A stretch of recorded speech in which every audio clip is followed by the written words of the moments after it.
Bodhisattva doctor Babasaheb Ambedkar हे एकदा भाषणामध्ये म्हणाले होते की एखाद्या समाजाची परिस्थिती जर तुम्हाला जाणून घ्यायची असेल तर त्या समाजाचा अभ्यास करण्यासाठी तुम्हाला त्या समाजाचा युवा वर्ग आणि महिला वर्ग हा अभ्यासावा लागेल. यावरून तुम्हाला त्या समाजाची संपूर्ण परिस्थिती ही ओळखता येईल. बघा, काही पॉइंट्स मी काढलेत की कशा पद्धतीनं युवक हा आज बिखरलेला आहे, त्याला पुन्हा सावरण्याची गरज का आहे आणि कोण सावरू शकतं, कशा पद्धतीनं ते सावरलं गेलं पाहिजे. तर आजचा जो भारत आहे आपला, हा भारत युवा राष्ट्र म्हणून ओळखला जातो. लोकसंख्येच्या तुलनेमध्ये युवकांचा वाटा हा सर्वाधिक आहे. ही गोष्ट एका बाजूने आपल्या देशासाठी ही संधी ठरू शकते, परंतु दुसऱ्या बाजूला ती संकटाचं रूप सुद्धा घेऊ शकते. युवकांची ऊर्जा आणि क्षमता योग्य दिशेने जर वापरली गेली तर देश आपलं प्रगत होईल. परंतु जर ही ऊर्जा फक्त धिंगाणा, मस्ती, गोंगाट, जयंत्या, डीजे, हिंसा किंवा दिशाहीनतेमध्ये वाया गेली तर समाजामध्ये अराजकतेची स्थिती निर्माण होईल. दुर्दैवानं जर आज आपल्या समाजाचं हे दुसरं चित्र अधिक ठळकपणे आपल्याला आज बघताना आज दिसत आहे. म्हणून या विषयावर बोलत असताना बऱ्याच दिवसांपासून मी युवकांवर बोलतोय. माझ्या यूट्यूब चॅनलच्या मागच्या प्रवचनांमध्ये जर तुम्ही बघितलं तर युवकांवर मी बरीचशी प्रवचनं त्या ठिकाणी यूट्यूब चॅनलला टाकलेली आहे. आज पुनश्च एकदा युवकांवर बोलायला मी हा व्हिडिओ बनवत आहे. याचं कारण म्हणजे नुकतंच जे नेपाळमध्ये घडलेलं आहे, ही नेपाळची घटना आणि सदृश्य भारताची जी परिस्थिती आहे, या परिस्थितीला अनुसरून मी हा व्हिडिओ बनवत आहे. आजचा युवक हा प्रचंड बेरोजगारीमध्ये अडकलेला जगतोय. उच्च शिक्षण घेतलंय. उच्च शिक्षण घेऊनही लाखो युवकांना आज रोजगार मिळत नाही. जे थोडेफार रोजगार उपलब्ध आहेत ते अल्पकालीन, असुरक्षित आणि कमी पगाराचे आहे, कंत्राटी ज्याला म्हटलं जातं. त्यामुळे युवक हा सतत संभ्रमामध्ये अडकत राहतो आहे. पुढे काय करायचं हा सगळ्यात मोठा प्रश्न आपल्या बहुजन समाजाच्या युवकांसमोर उभा राहिलेला आहे. हा प्रश्न त्याला त्रास देत आहे. या संभ्रमामुळे अनेक युवक आज हताश झालेले आहे, नैराश्यामध्ये गुरफटलेले आहेत, तर काही चुकीच्या मार्गाला लागलेली आहेत. बेरोजगारी हे फक्त आर्थिक संकट नाही, तर ते सामाजिक संकटाचं मूळ आहे. बघा, आजची पोरं ही दाढ्या वाढून फिरतायत, हातामध्ये काहीतरी कडी आहेत, पुन्हा एक विचित्र अक्राळ विक्राळ रूप धारण करून आज जो युवा वर्ग आहे, ज्याला एक शब्द वापरला जातो टुकार, हा. तर अशा परिस्थितीमध्ये हे जे मुलं आहेत, ही युवक आहेत, ही फार वाम मार्गाला जात आहेत. धड यांना डॉक्टर बाबासाहेब आंबेडकरांची जी चळवळ आहे, ही चळवळ सुद्धा समजलेली नाही किंवा ती समजून घेण्याची त्यांची मानसिकता सुद्धा आज या प्रशासनानं ठेवलेली नाही. पुन्हा बाबासाहेबांची चळवळ, फुलेशाह आंबेडकरी जी चळवळ आहे, ही चळवळ तथा बुद्धांचं तत्वज्ञान, हे तत्वज्ञानाकडे ती आज दुर्लक्ष करत आहेत. किंवा त्यांच्यावर त्यांची ती मानसिकता आज बनवली गेली की त्यांनी या विषयाकडे लक्ष नाही द्यावं. युवकांची ऊर्जा ही सर्वाधिक कुठे खर्च होताना दिसते आज आपण जर बघितलं तर? प्रामुख्यानं डॉक्टर बाबासाहेब आंबेडकरांची जयंती उत्सव आणि विविध जयंत्या मेळावे जे आपण बघतो, तर यामध्ये युवक समाजामधून भरमसाठ पैसा तयार करतात. तो पैसा तयार करून गोंगाटामध्ये, DJ मध्ये आणि रिकामचोट कामांमध्ये हा पैसा व्यर्थ खर्च करत आहेत. परंतु ह्या पैशाचा एक उत्तम एक उपयोग जो आहे, जसं आज आमचे राजकीय नेते बोंबा ठोकतात की समाजाला सुधारवण्यासाठी प्रशासन महत्त्वाचं आहे, प्रशासनानं ते केलं पाहिजे आणि प्रशासनाच्या विरोधात आम्ही आज हे मोर्चे करतोय, आम्ही ते आंदोलन करतोय. परंतु मुळामध्ये प्रशासन तुम्हाला ती मदत देणार नाही. तुम्ही किती हक्काची लढाई लढलात तरी ती प्रशासनाची ती मानसिकता नाही, ती विकृत मानसिकता आहे, ती ब्राह्मणी मानसिकता आहे. ती तुम्हाला थोड्या वेळापुरतं एक समाधान निर्माण करून देतील, परंतु तुमच्या समाजाचा उद्धार मात्र ते करणार नाहीत. त्याच्यासाठी तुम्हाला तुमचं स्वतंत्र विंग तयार करावी लागेल, त्याच्यासाठी तुम्हाला तुमचं स्वतंत्र काम करावं लागेल. आणि हे काम करत असताना तुम्हाला युवकांना हाताशी घेणं फार गरजेचं आहे. कारण इथं मी फक्त युवकांना पुढाकार द्या असं म्हणत नाही. माझ्या मागच्या जर प्रवचनांमध्ये तुम्ही जर बघितलं तर तुम्हाला याचं युवकांचं आणि ज्येष्ठांचा जो संबंध आहे हा कसा असावा किंवा त्यांनी सोबतीला मिळून काम कसं करावं यावर मी भाष्य केलेलं आहे. म्हणून हा जो युवक आज फक्त नुसतं आंबेडकर जयंती आणि मोठमोठ्या ह्या प्रसंगी युवक मोठ्या संख्येने रस्त्यावर उतरतो, पण तो उतरला तर तो फक्त नुसता डीजेचा गोंगाट, मिरवणुका, नाचगाणी आणि राजकारणांच्या या पोस्टरबाजी पुरता मर्यादित असतो. त्याचा जो खराखुरा उद्देश आहे हा विचारधारा प्रचार किंवा समाज जागृती, शिक्षणाचा प्रचार, सामाजिक ऐक्य ह्या विषयांकडे दुर्लक्ष त्या ठिकाणी ते करतात. परिणामी युवकांची जी प्रचंड ऊर्जा आहे ही दिवसभरापुरती खर्च होते, पण समाजाच्या दीर्घकालीन विकासासाठी त्याचा तीळ मात्र उपयोग होत नाही. यासोबत आपण जर बघितलं तर आज आधुनिक युग आहे, आधुनिक जग आहे. आजच्या युवकांमध्ये सोशल मीडियाचा फार क्रेज आहे, अतिरेक दिसून येतो. मोबाईल आहे, इंटरनेट, व्हिडिओ आहेत, रील्स आहेत, विविध गेम्स आहेत आणि यामध्ये आजचे जे युवा आहेत हे दिवसाचे तासनतास याच्यामध्ये खर्च करतात. यातून त्यांना मनोरंजन मिळते, पण त्यांचं अभ्यासाकडे, वाचनाकडे आणि वितर्क जी आहेत या विचार करण्याकडे त्यांचं दुर्लक्ष होतं. एकाग्रता त्यांची कमी होताना दिसते. सामाजिक प्रश्नांबाबत जी संवेदनशीलता आहे ही संवेदनशीलता त्यांची घटते.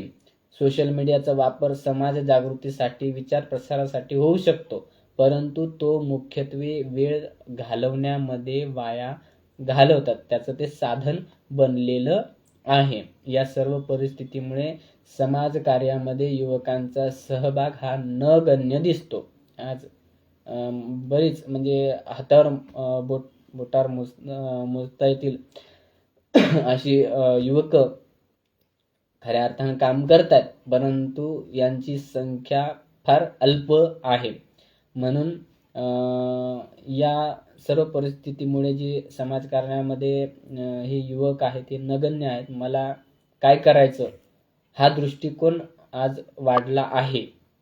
गावातलं पाणी आहे, शिक्षण आहे, आरोग्य आहे, भ्रष्टाचार आहे, जातीभेद आहे, या प्रश्नाकडे दुर्लक्ष ती करतात. आंदोलन, जनजागृती, विचार, चर्चा यामध्ये युवकांची संख्या आज फार कमी प्रमाणात आहे आणि परिणामी जिथं युवक शांत बसतात तिथं अन्याय हा फार मोठ्या रूपात वाढतो. ही सामाजिक विषमतेला खतपाणी घालणं आहे. म्हणून असं बाबासाहेब आंबेडकरांनी स्टेटमेंट दिलेलं आपण नेहमी वाचत असतो आणि संघर्ष करा. हे जो हा संदेश होता, हे जे स्टेटमेंट आहे, हा संदेश केवळ राजकीय क्रांतीसाठी बाबासाहेबांनी दिलेलं नाही, तर जी समानता, बंधुता, न्याय ही जी मूल्य आहे, ही मूल्य जपण्यासाठी युवकांनी जबाबदारी स्वीकारणं आज गरजेचं आहे. जर युवकांनीच आपली भूमिका टाळली तर समाज अन्याय आणि विषमतेच्या गर्तेत अडकून राहील. बघा, तर युवकांच्या मुख्य जबाबदाऱ्या काय, मी काही गोष्टी तर पॉइंट तयार केलेले आहेत. तर युवकांच्या मुख्य जबाबदाऱ्या कोणत्या? तर जी पहिली जबाबदारी सर्वात महत्त्वाची ती म्हणजे शिक्षण. ही शिक्षणाची जबाबदारी. शिक्षण फक्त नोकरीपुरतं मिळवण्यासाठी नसून हे जे शिक्षण आहे, हे शिक्षण फक्त नोकरी मिळवण्यासाठी नसून समाज समजण्यासाठी हे शिक्षण खऱ्या अर्थानं असावं. कारण डॉक्टर बाबासाहेब आंबेडकरांनी शिका, संघटित वा संघर्ष करा हे सांगितलंय, परंतु शिक्षण हे कोणतं असावं? बाबासाहेबांच्या दृष्टिकोनातून एक सामाजिक शिक्षण बाबासाहेबांना अपेक्षित होतं. सामाजिक, आर्थिक आणि राजनैतिक या तीनही पद्धतीचं शिक्षण बाबासाहेबांना अपेक्षित होतं. बाबासाहेबांनी जर शिक्षण घेतलेलं आहे तर ते फक्त नोकरी पुरतं घेतलंय का आपल्याला बघायला मिळतं. बाबासाहेबांना नोकरीच्या फार मोठ्या बाबासाहेबांना ऑफर्स होत्या, परंतु बाबासाहेबांनी नोकरीला टाळलं. बाबासाहेबांचं फक्त नोकरीसाठी न ठेवता ते शिक्षण तुमच्या समाजाला घडवण्यासाठी, समाजाला विकसनशील करण्यासाठी तुम्ही त्या शिक्षणाचा उपयोग करणं गरजेचं आहे. युवकांनी इतिहास, संविधान आणि जे क्रांतिकारक आहे, या क्रांतिकारकांची विचारधारा जी आहे, ही विचारधारा आज जाणून घेतली पाहिजे, ती मूळ स्वरूपामध्ये. कारण उठसूट कोणीही राजकारणी नेता उभा राहतो आणि बाबासाहेब असे म्हटले, फुले असे म्हटले आणि शाहू असे म्हटले, आणि त्यांचा अजेंडा काय आहे त्या अजेंड्याला अनुसरून त्या ठिकाणी ते तिथं भाष्य करतात. परंतु म्हणजे आज काय म्हणतात, एक व्हॉट्सअप युनिव्हर्सिटी, या व्हॉट्सअप युनिव्हर्सिटीच्या आधारावर आज कोणीही काही पण बोलायला सुरू झालेला आहे. तो मूळ त्या स्टेटमेंटचा जो गाभारा आहे, त्या स्टेटमेंटचा मूळ संदर्भ काय आहे, या संदर्भाला जाणून घेणं झाली पाहिजे, ना की फक्त पोट भरण्याची वृत्ती तयार झाली पाहिजे.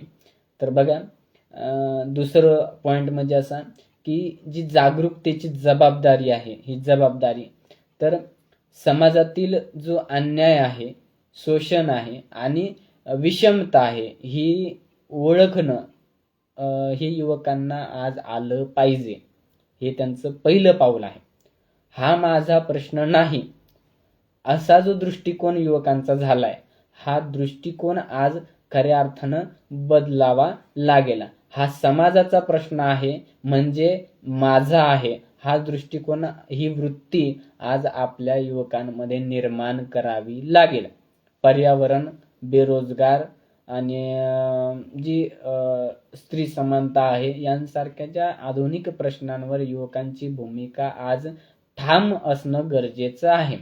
तदनंतर पॉइंट नंबर 3 की उत्सवांचं जे रूपांतर आहे, जसं भीमजयंती किंवा जे विविध किंवा फुले शाहू आंबेडकरांचे स्मृती दिवस, जयंत्या, शिवजयंती वगैरे वगैरे यांसारखे जे सण आहेत, हे केवळ फक्त डीजे आणि गोंगाटापुरते मर्यादित न ठेवता विचारधारा पसरवण्यासाठी विचार परिषद, ग्रंथदर्शन, विविध प्रकारची शिबिरे, डिबेट्स आणि पदयात्रा महत्त्वपूर्ण म्हणजे पदयात्रा, कारण पदयात्रा जोपर्यंत स्थानिक लेवलला निदान पदयात्रा जोपर्यंत निघत नाही तोपर्यंत ते एकमेकांना जोडल्या जाऊ शकत नाही. म्हणून अशा विविध प्रकल्प शिबिर आज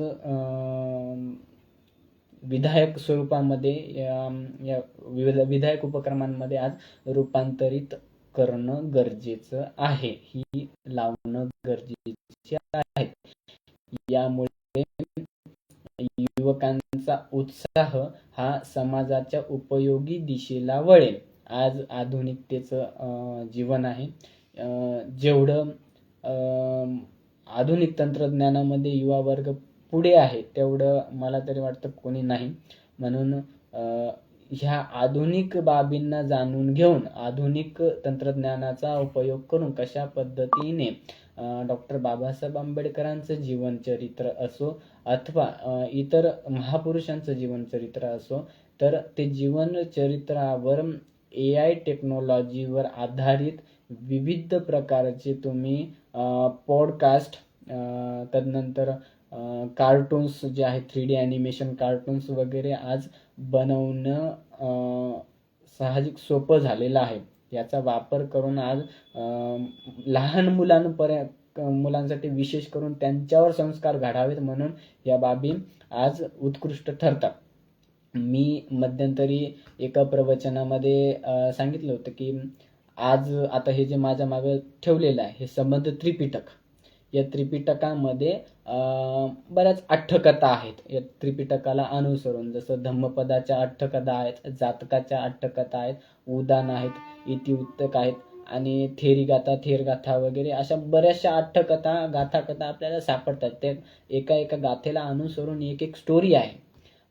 मी मध्यंतरी त्याला कॅल्क्युलेट केलं की एका गाथेवर एका स्टोरीवर जर एक ॲनिमेशन व्हिडिओ तयार झाला तर जवळजवळ 5 ते 10 वर्ष चालतील इतकी ॲनिमेशन व्हिडिओ, दररोज एक नवीन ॲनिमेशन व्हिडिओ असा 5 ते 10 वर्ष चालतील इतके ॲनिमेशन व्हिडिओ तयार होतात. आणि ती ॲनिमेशन व्हिडिओ जर त्या लेकरांपर्यंत पोहोचली, त्या युवकांपर्यंत, आज कारण स्क्रोलिंगचा जमाना आहे जास्त. आता माझं हे जे प्रवचन चालू आहे हे पण बऱ्याच जणांना म्हणजे काय म्हणतात बोरिंग वाटेल, परंतु आजचा स्क्रोलिंगचा जमाना आहे. फक्त बघायचं आणि पुढे ढकलायचं, वर ढकलायचं. म्हणून या स्क्रोलिंगच्या जमान्यामध्ये 1 मिनिटामध्ये, 1.5 मिनिटामध्ये, 2 मिनिटामध्ये पटकन काय असे आहे आपलं वक्तव्य करावं लागतं. जर ॲनिमेशनचा वापर करून, या आधुनिकतेचा वापर करून यावर ॲनिमेशन जर तयार केलं गेलं तर ते ह्या लेकरांच्या मनावर एक प्रतिबिंब तयार करेल. आज आपण बघतोय की RSSने एक नवीन फंडा, म्हणजे तो त्यांचा जुनाच फंडा आहे परंतु त्यावर ते अधिक मोठ्या पद्धतीने आज काम करत आहे. 4थी ते 10वीच्या विद्यार्थ्यांची त्यांनी एक नवीन विंग तयार केलेली आहे. नुकतीच आज बऱ्याच ठिकाणी ते प्रकल्प सुरू आहेत. याच्यामध्ये 4थी पासून ते 10वी पर्यंतच्या विद्यार्थ्यांना एक प्रशिक्षण मॉड्यूल त्यांनी तयार केले. त्या प्रशिक्षण मॉड्यूलच्या अंतर्गत ते कार्य करत आहेत. परंतु आज आमचं जे विविध आपण संघटना बघतो, इथं मी कोणाही संघटनेचं नाव घेणार नाही, परंतु आपल्या समाजामध्ये अशा खूप मोठ्या संघटना आहेत. ह्या विविध संघटना अशा पद्धतीनं कार्य का करत नाही? ग्राउंड लेवलला, खास करून ग्राउंड लेवलला अशा पद्धतीचं कार्य का करत नाही हा मला मोठा प्रश्न पडतो. तर असो, तर आर्थिक जी जबाबदारी आहे, ही 4था पॉईंट, की जी स्वावलंबनाशिवाय समाजात बदल घडवणं कठीण आहे. म्हणून युवकांनी कौशल्य विकासावर भर देणं गरजेचं आहे. सहकारी संस्था, लघु उद्योग याच्याकडे लक्ष देणं फार गरजेचं आहे. फक्त सरकारी नोकरी मला मिळवायची आहे या मानसिकतेमधून आपल्या लेकरांनी आज बाहेर पडणं फार गरजेचं आहे. स्वतः रोजगार निर्माता होणं ही आपल्या प्रत्येकाची जबाबदारी आहे की आपण आज स्वतः रोजगार निर्माता घडवावा लागेल. आता याच्यावर भाष्य बोलत असताना मी ज्यावेळेस थायलंडसारख्या देशामध्ये होतो तर प्रत्येक विहाराला अनुसरून त्या ठिकाणी त्यांचं एक प्रोडक्शन युनिट होतं की ज्यामधून लोकलची जी मुलं आहेत ही तिथे धम्माचं सुद्धा प्रशिक्षण घेईल आणि शैक्षणिक सुद्धा प्रशिक्षण घेईल आणि त्यासोबत त्यांना ते आता काशा वस्त्रामध्ये चिवरमध्ये आहेत, मग घरच्या व्यक्तींना एक आर्थिक सपोर्ट व्हावा, आर्थिक मदत मिळावी याकरिता ते चिवरवर असताना शिक्षण घेत असताना तिथे त्यांच्या ज्या विहाराची पर्टिक्युलर ते एक योजना आहे, ते प्रोडक्शन युनिट आहे, तिथे ते काम करून ते त्यातून मिळणारे जो इन्कम आहे ते इन्कम ते त्यांच्या घरच्यांपर्यंत पाठवतात. आज देखील थायलंडमध्ये सुरू आहे. म्हणून आज खऱ्या अर्थानं बघितलं गेलं तर सॉफ्टवेअर डेव्हलपमेंट, इन्फ्लुएन्सर किंवा मीडिया मार्केटिंग, डिजिटल मार्केटिंग ज्याला म्हटलं जातं, ही बरीचशी आज साधनं आहेत की ती शिकून आपले लेकरं पैसा कमावू शकतात. त्याचसोबत मोती पालनाचा जो व्यवसाय आहे, मोती पालनाचा व्यवसाय सुद्धा करून पैसा कमवता येतो. त्यानंतर आज मशरूमचं फार मोठ्या प्रमाणामध्ये उत्पादन घेतलं जातं. मशरूम जो आहे हा या उत्पादन करण्यामध्ये त्या सोपा सुद्धा आहे आणि तो विक्रीमध्ये पण सोपा आहे. म्हणून प्रत्येक विहाराचं, आता गावगल्ली खेड्यांमध्ये बरीचशी विहार सापडतात. या विहारांनी जसं डॉक्टर बाबासाहेब आंबेडकरांना अपेक्षित होतं की विहार ही सामाजिक क्रांतीची केंद्र असली पाहिजेत. म्हणून सामाजिक क्रांती जर तुम्हाला घडवून आणायची असेल तर आज रोजगार सुद्धा फार महत्त्वाचा ठरतो. म्हणून ही आर्थिक सक्षमता निर्माण करण्यासाठी हा प्रोजेक्ट जो आहे हा करणं गरजेचं आहे. विहाराची पर्टिक्युलर समिती, संस्था किंवा स्थानिकचे जे लोक आहेत त्यांनी एकत्र येऊन विहाराच्या नावाने ज्या तुम्ही संस्था सुरू करतात त्या फक्त नुसत्या दान जमा करण्यापुरत्या न ठेवता त्या संस्थांच्या मार्फत एक गृह उद्योग सुरू करावा. त्यामध्ये लोकलच्याच मुलांना, तिथं लोकलचे जे मुलं असतील, मुली असतील, महिला पुरुष असतील त्यांना तिथं त्या संस्थेच्या अंतर्गत, त्या गृह उद्योगाच्या अंतर्गत त्यांना रोजगार सुद्धा मिळवून द्यावा आणि रोजगार मिळवून देत असताना त्यांना एका प्रकारे जे धम्माचं शिक्षण आहे, धम्माचं शिक्षण सुद्धा कसं मिळेल याकडे सुद्धा लक्ष देणं आज गरजेचं आहे. कारण गेल्या 60-65 वर्षानंतर आपला समाज हा आता इतका सक्षम झालेला आहे की तो स्वतःला उभं करू शकतो. त्याला प्रशासनाची किंवा शासनाची गरज नाही. आपल्या समोर याची खूप मोठी उदाहरणं आहेत. जसं आपण जैन धर्म बघितला किंवा आता सध्या जैन धर्माचं अनुकरण जो करतो आहे तो मुस्लिम समुदाय, जो व्यापारामध्ये, उद्योगामध्ये आता सगळ्यात मोठ्या प्रमाणात दिसतोय. म्हणून हा जैन धर्माचं एक मोठं उदाहरण आपल्या समोर आहे की ते कशा पद्धतीने व्यापारामध्ये अग्रेसर आहेत. त्यांना शासनाची किंवा प्रशासनाची गरज आज भासत नाही. म्हणून बौद्ध समाजामध्ये सुद्धा एवढी प्रचंड ताकद आहे की त्यांनी जर एकत्र आलं तिथलच्या स्थानिक, आता एक मी मराठवाड्यातला असल्या कारणाने आमच्या जो मराठवाड्यातला हिंगोली जिल्हा आहे, तर गेल्या वर्षीच्या हिंगोली जिल्ह्यामध्ये भीम जयंतीला जवळजवळ कोटीने पैसा तयार झाला, दान तयार झालं. एका गावाने जवळजवळ, काय त्या गावाचं नाव माझ्या लक्षात येत नाही, परंतु त्या गावामध्ये फक्त तेवढ्या गावापुरतं, ना तिथे तालुका सर्कल ना काही नाही, फक्त तेवढ्या गावापुरतं त्या गावाने जवळजवळ 55 लाखाचा निधी तयार केला फक्त भीम जयंती साजरी करण्यासाठी. तर विचार करा की आपल्या या महाराष्ट्रामध्ये 36 जिल्हे, तर 36 जिल्ह्यांचे पर्टिक्युलर जिल्ह्यावाईज किती निधी तयार होतोय, पर्टिक्युलर तालुक्यावाईज किती निधी तयार होतोय. मग हा निधी फक्त सरकारचं पोट भरण्यासाठी GST, व्हॅट वगैरे यामध्ये घालण्यापुरतं किंवा ज्या ब्राह्मणवाद्यांना बळकट बनवण्यासाठी तुम्ही त्या निधीचा उपयोग करता आहात. म्हणून या निधीचा उपयोग तसा न करता या निधीचा उपयोग आपल्याला खऱ्या अर्थानं अशा पद्धतीने आपल्या समाजाला एकजूट करण्यासाठी, बळकट करण्यासाठी, पाया भक्कम करण्यासाठी या निधीचा उपयोग करणं आज गरजेचं आहे.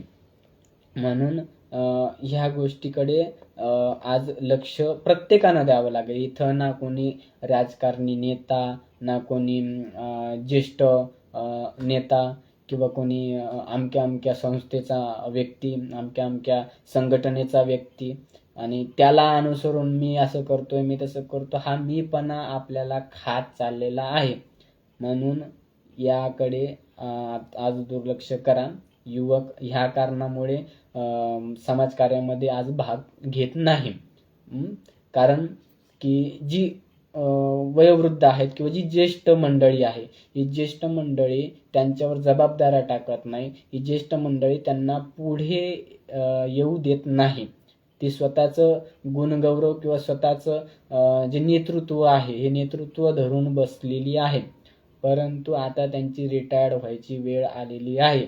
जर युवकांना त्यांनी मार्गदर्शन केलं, कारण त्या मार्गदर्शनाचा अफाट स्रोत आहेत, म्हणून युवकांना त्यांनी जर मार्गदर्शन केलं तर या ठिकाणी त्यांचं नेतृत्व सुद्धा टिकून राहतं आणि युवकांना सुद्धा त्या ठिकाणी एक मंच मिळतो. म्हणून ह्या गोष्टीकडे प्रत्येक सामाजिक जे ज्येष्ठ आहेत, प्रत्येक सामाजिक कार्यकर्त्याने आणि प्रत्येक नेत्याने लक्ष द्यावं. बघा, तर ही जी अभ्यासातली दुर्बलता आहे, काल या विषयावर मी व्हिडिओ तसा बनवलेला होता. माझ्या फेसबुकच्या अकाउंटला जाऊन तुम्ही कालचा व्हिडिओ बघू शकता आणि तो व्हिडिओ मी यूट्यूबला सुद्धा अपलोड केलेला आहे. तर जसं कालच्या व्हिडिओमध्ये मी बोललो की जे राज्य मंडळ आहे SSC, HSC यांनी कशा पद्धतीनं आपली शिक्षण प्रणाली, बहुजन समाजाची जी शिक्षण प्रणाली आहे ही एकदम शूद्र पद्धतीची करून टाकलेली आहे, तुच्छ पद्धतीची करून टाकलेली, की जेणेकरून आपल्या लेकरांचा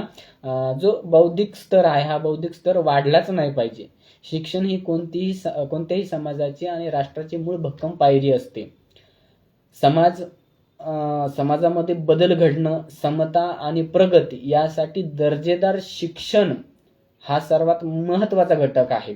पण दुर्दैवानं महाराष्ट्रातील राज्य मंडळाची शिक्षण प्रणाली गेल्या काही वर्षांमध्ये इतकी खालवलेली आहे की त्यांनी अभ्यासक्रम, पुन्हा पद्धती आणि परीक्षेचं व्यवस्थापन, ही जी व्यवस्था आहे ही व्यवस्था फार या व्यवस्थेचा जो सर्वांगीण विकास आहे हा विकास आज त्यांनी थांबवून टाकलेला आहे. मग इथे प्रश्न पडतो की हे जाणीवपूर्वक केलेलं एक षडयंत्र आहे का? आणि हे खऱ्या अर्थानं जाणीवपूर्वकच केलेलं षडयंत्र आहे. तर ही जी खालवलेली शिक्षण प्रणाली आहे, तर जी अभ्यासक्रमातली दुर्बलता जर आपल्याला बघायला मिळते, अभ्यासक्रमामध्ये विचार प्रवर्तक आणि जीवनाच्या उपयोगी असलेली जी विषय आहेत या विषयांना या अभ्यासक्रमामध्ये कमी महत्त्व दिलेलं आहे. तुम्ही एकदा तुमच्या मुलांची किंवा तुमची जी मुलं 10वी-12वीला असतील, आज माध्यमिक शिक्षण घेणारी जी मुलं आहेत यांची जर पुस्तकं तुम्ही तपासले तर तुम्हाला यातली तफावत तुम्हाला लगेच लक्षात येते. गेल्या एक 10 वर्षापूर्वीची जर तुम्ही पुस्तकं बघितली आणि आत्ताची आता या दशकातली जर पुस्तकं जर तुम्ही बघितली तर तुम्हाला ही तफावत लगेच लक्षात येते. याकडे अजून या विषयावर अजून कोणीही बोलत नाही. अनेक विषय हे जुने, अप्रासंगिक आणि फक्त परीक्षा पास होण्यासाठी केंद्रित केलेले आज दिसतात. संविधान, सामाजिक न्याय, इतिहासातील क्रांतिकारक विचार जे आहेत या गोष्टी आज उथळ स्वरूपामध्ये शिकवल्या जात आहेत. आणि जी परीक्षा पद्धत बघितली आपण, ही परीक्षा पद्धत आजच्या राज्य मंडळाच्या परीक्षा अतिशय सोप्या आणि हलक्या केल्या गेलेल्या आहेत. विद्यार्थ्यांना विचार करायला लावणारे जे प्रश्न आहेत हे प्रश्नच त्या मूळ प्रश्नपत्रिकेमध्ये सापडत नाहीत.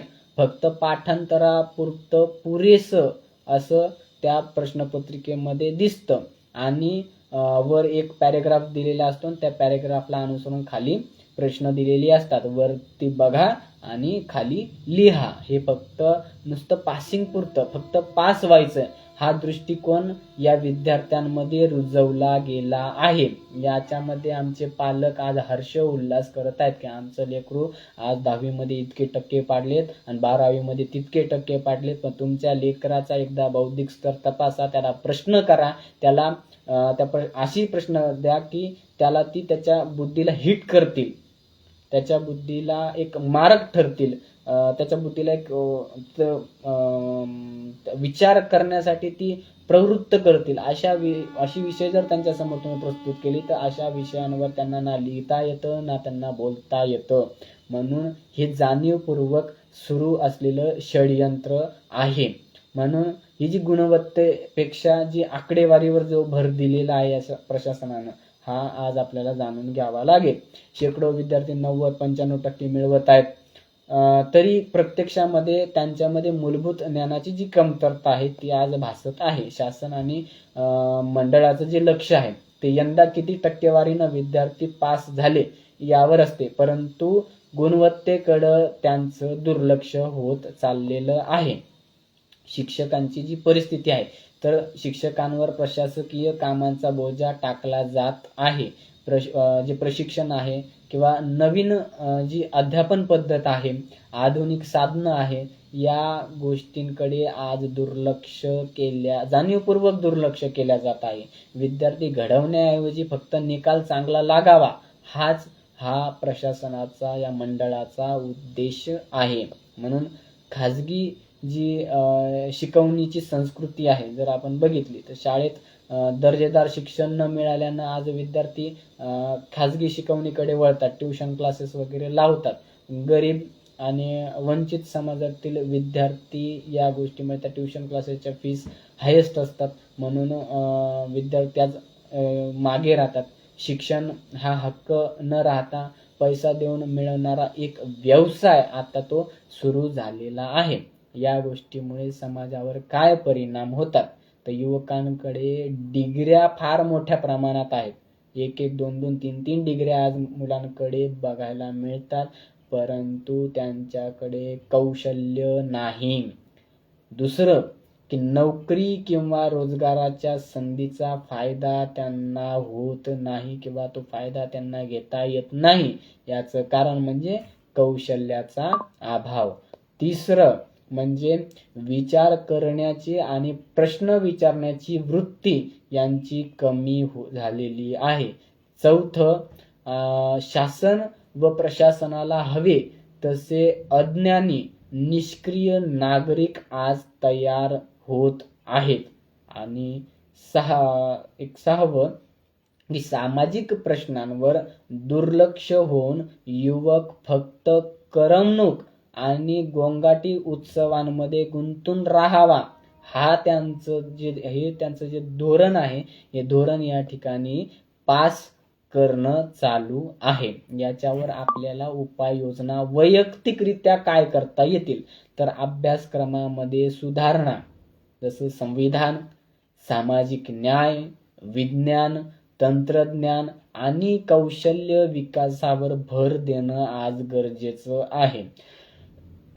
दुसरं की परीक्षा पद्धतीमध्ये बदल करणं गरजेचं आहे. केवळ पाठांतराऐवजी विचारशक्ती तपासणं किंवा विचारशक्ती वाढवणारे प्रश्न आज या प्रश्नपत्रिकांमध्ये टाकणं गरजेचे आहेत. आणि हे टाकण्यासाठी आज समाजामधून आज त्या मंडळांवर प्रेशर टाकावं लागेल. शिक्षकांचे प्रशिक्षण आज घडवून आणावे लागतील. नवीन अध्यापन पद्धतीला आज स्वीकारावं लागेल. तंत्रज्ञानाचा वापर आज मोठ्या प्रमाणात करावा लागेल. विद्यार्थ्यांसाठी कौशल्याधारित शिक्षण, हस्तकला, विज्ञान आणि हे जे विज्ञान प्रयोग आहेत हे प्रयोग, डिजिटल कौशल्य आणि उद्योजकता महत्त्वपूर्ण एंटरप्रेन्युअरशिप जी आहे, उद्योजकता ही वाढवणं गरजेची आहे. आणि एक जी समान संधी बाबासाहेब आंबेडकरांना अपेक्षित ती समान संधी सुद्धा आज वाढवणं गरजेची आहे. म्हणून असे ही जे शिक्षणाचं हे जे शिक्षण हे शोषितांचं शस्त्र आहे, पण ते शस्त्र आज बोथट झालंय तर क्रांती होऊ शकत नाही. म्हणून हे शस्त्र खऱ्या अर्थानं धारदार करायचं असेल तर आज तुम्हाला पुढाकार घ्यावा लागेल. आज विहार महत्त्वपूर्ण बाब ठरतात, कारण विहार ही आपली हक्काची मंचक आहेत. ते हक्काची आपली ठिकाणं आहेत की तिथून आपण या क्रांतीला सुरुवात करू शकतो. म्हणून विहारांकडे दुर्लक्ष करू नका. विहार कोणा राजकारण्यांच्या ताब्यात जाऊ देऊ नका. आज आमच्या समाजामध्ये एक नवीन फॅड निर्माण झालेलं दिसतंय की प्रशासन किंवा जो कोणी लोकलचा आमदार असेल, खासदार असेल, त्या आमदार खासदाराच्या निधीमधून विहारचा विकास सुरू आहे आणि त्या ठिकाणी तो आमदार किंवा खासदार त्या विहाराला निधी पुरवतो, परंतु त्या आमदाराचं, त्या खासदाराचं त्या विहाराला नाव लागलं जातं, तिथं त्याची पाटी लागल्या जाते आणि त्या आमदार खासदाराचं त्या विहारावर वर्चस्व राहतं. त्याच्या व्यतिरिक्त त्या विहाराला आज दुसरं एक जे बाबासाहेबांच्या दृष्टिकोनातून सामाजिक क्रांतीचं केंद्र व्हायला पाहिजे, ते केंद्र आज घडवून येताना दिसत नाही. म्हणून विहार ही फार महत्त्वाची आहेत.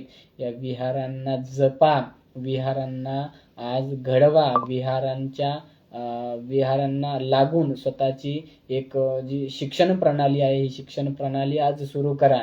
कारण ज्या बाह्य देशामध्ये मी बघितलं की बाहेर देशामध्ये जसं थायलंडचंच उदाहरण पुन्हा एकदा देतो की थायलंडमध्ये पर्टिक्युलर विहाराला अनुसरून त्या विहाराच्या बऱ्याचशा स्कूल आपल्याला बघायला मिळतात.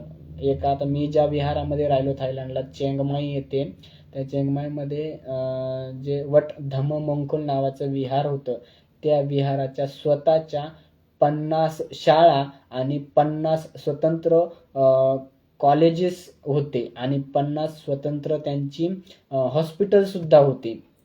तर अशा 150 इमारती त्या विहाराच्या अंतर्गत चालत होत्या आणि अजून सुद्धा चालता आहेत. मग आपला भारत कशा पद्धतीने आज मागे आहे? कारण पुन्हा एकदा मी तुम्हाला रिमाइंड करून देतो की या 60 ते 65 वर्षामध्ये हा आपला आंबेडकरी समुदाय, हा जो बौद्ध जन समुदाय आहे, हा एवढा स्टेबल झालाय की तो आज स्वतःला एक खंबीरपणे उभा करू शकतो. म्हणून प्रशासनाच्या याच्यावर भरोशावर राहू नका. प्रशासन तुम्हाला फक्त गाजर देईल. म्हणून प्रशासनाच्या भरोशावर न राहता तुम्ही तुमचं स्वतंत्र आज प्रोग्राम किंवा स्वतंत्र तुम्ही तुमचं व्यवस्थापन सुरू करा, स्वतंत्र तुमचे कार्यक्रम आज घडवा. नुसत्या आंबेडकर जयंत्या आणि फुगीरबाजी यामध्ये तुम्ही पडू नका. कृपया मी तुम्हाला वारंवार सांगतोय, कारण समाजामध्ये जो कोणी सामाजिक कार्यकर्ता, नेता किंवा पुढारी असतो, हा त्याच्या नावासाठी हे करतोय आणि त्याच्यामुळं त्याचं राहिलं, त्याचं तो जे काही 5-50 वर्षाचं आयुष्य आहे, तो त्याच्या 5-50 वर्षाच्या आयुष्यासाठी तो करत असेल, परंतु त्याचा इफेक्ट हा दीर्घकालापर्यंत जात आहे. म्हणून या गोष्टीकडे आजच वेळीच सावधान व्हा. विहाराचं जे व्यवस्थापन आहे, हे व्यवस्थापन एकदम प्रॉपर ठेवा. प्रत्यक्ष तिथं कार्यक्रम प्रणाली राबवा आणि जो काही तिथं निधी तयार होतोय, मग तो सामाजिक असेल आणि जो पूर्ण प्रॉपर जयंती वगैरे यामधून तयार होणारा जो निधी, या निधींचा अशा पद्धतीने वापर करायला आज सुरुवात करा. कारण एका डीजेच्या खर्चामध्ये, डीजेला जवळजवळ 5-5, 10-10 लाख रुपये खर्च केले जातात. तर या एका डीजेच्या खर्चामध्ये 1 वर्षाचं जे शाळेचा जो 5 वर्गांची जी शाळा आहे, 5 वर्ग जर सुरू केले तर या 5 वर्गाची शाळा या खर्चामध्ये 1 वर्ष चालू शकते. म्हणून याकडे लक्ष द्या. विहारांच्या स्वतंत्र शाळा आज निर्माण करा. आज आता मध्यंतरी बुद्धिस्ट इंटरनॅशनल स्कूल सुरू झालं, पण आज त्याचा सुद्धा एक त्याला प्रतिसाद कमी मिळतो आहे. म्हणून ती पण सुद्धा एका वेगळ्या याला लागून गेलेली आहे. तिच्याकडे दुर्लक्ष झालेलं आहे. असो, तो वेगळा विषय आहे, वैयक्तिक आहे त्यांचा. परंतु तुम्ही एक त्यांच्याकडून प्रेरणा घेऊन तुमच्या विहारांच्या स्वतंत्र शाळा, स्वतंत्र त्या ठिकाणी कोचिंग इन्स्टिट्यूट तयार करू शकता. याच्यासाठी पुनश्च एकदा विचार करा. पुढच्या व्हिडिओमध्ये आपण अजून या गोष्टीला जाणण्याचा प्रयत्न करू. जसं की शासन प्रशासनाचा जो डाव आहे आणि युवकांचं समाजकार्यामध्ये जे दुर्लक्ष आहे, या दुर्लक्षाला, या दोन्हीही बाबींना आपण वाचा फोडण्याचं काम हे पुढच्या व्हिडिओमध्ये करूत. या ठिकाणी आजच्या साठी एवढंच बोलून सर्वांप्रती मंगलकामना, मैत्री भावना व्यक्त करतो आणि थांबतो. सर्वांचं मंगल हो, सर्वांचं कल्याण हो, सुखी हो.